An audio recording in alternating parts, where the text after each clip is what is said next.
大家好，我哋開始滿洲里行程啦。首先去咗國門景區，呢度真係好有氣勢啊！呢個國門係中國同俄羅斯邊境嘅重要標誌性建築，見證咗兩地多年來嘅邊境交流。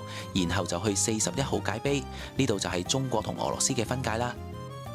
跟住我哋上咗國門觀景台，可以望到成片草原同遠方嘅邊境線，中俄蒙三國風景盡收眼底，真係好特別啊！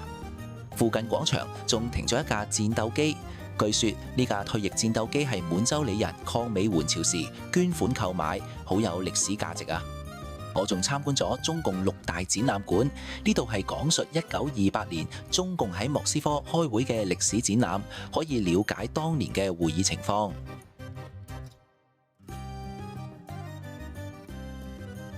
離開國門景區後，就去咗吐瓦景區，呢度充滿俄羅斯風情啊！咁呢度就係吐瓦景區，因為今日係淡季，所以冇乜人。下晝3點就去咗俄羅斯風情劇場，睇咗場俄羅斯歌舞表演，啲舞蹈員又唱又跳，好有異國風情啊！表演完仲去坐咗摩天輪，從高處望晒成個吐瓦景區，風景好靚啊！跟住我就去玩咗過山車，雖然唔算太快，但360度轉彎都好刺激啊！之後仲玩埋碰碰車，好有童年感覺啊！